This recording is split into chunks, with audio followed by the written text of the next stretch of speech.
PM Shri പദ്ധതിയിൽ നിന്ന് പിന്മാറണമെന്നാവശ്യപ്പെട്ട് CPI general secretary D രാജ CPIM general secretary MA ബേബിയുമായി കൂടിക്കാഴ്ച നടത്തി.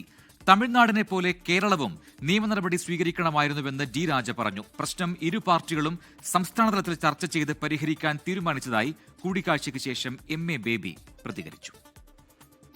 CPI ദേശീയ സെക്രട്ടേറിയറ്റിന്റെ തീരുമാനമനുസരിച്ചാണ് ജനറൽ സെക്രട്ടറി ഡി രാജ CPIM ജനറൽ സെക്രട്ടറി MA ബേബിയുമായി കൂടിക്കാഴ്ച നടത്തിയത്.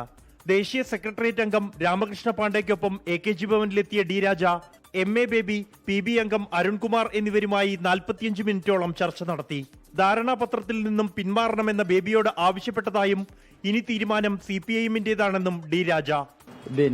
Informed by Comrade Baby, he has also told his own party, so both parties can discuss and work out something.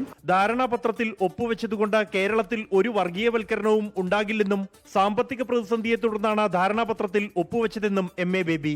ഞങ്ങളുടെ രണ്ട് പാർട്ടികളുടെയും കേരള നേതൃത്വം സംസാരിച്ച് തീരുമാനമെടുക്കും. രമ്യമായ പരിഹാരം ഇപ്പോൾ ഉണ്ടായിട്ടുള്ള വിഷയത്തിൽ കണ്ടെത്താൻ കേരളത്തിലെ CPI-യുടെയും CPIM-ന്റെയും നേതൃത്വത്തെ ഞങ്ങൾ സഹായിക്കണം. എങ്ങനെയാണ് ഇത് പരിഹരിക്കുക എന്നുള്ളത് അവിടെ ചർച്ച ചെയ്ത് തീരുമാനിക്കേണ്ട കാര്യമാണ്.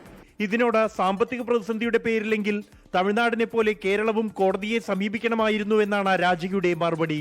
In this background, we will look at this MOU and we will see how we can tackle the situation, how we can review the whole thing and what solution we can arrive at. We have asked our Kerala party. പദ്ധതിയിൽ നിന്നും പിന്മാറുകയല്ലാതെ രാഷ്ട്രീയ പരിഹാരമില്ലെന്നാണ് CPI ദേശീയ എക്സിക്യൂട്ടീവിന്റെയും നിലപാട്. 24 ഡൽഹി. ലോകത്തെവിടെയായാലും ഏത് സമയത്തും 24 വാർത്തകളും augmented reality പാക്കേജുകളും എക്സ്പ്ലെയിനറുകളും വിശദമായി കാണാൻ ഞങ്ങളുടെ YouTube ചാനൽ നിങ്ങൾക്ക് സബ്സ്ക്രൈബ് ചെയ്യാം.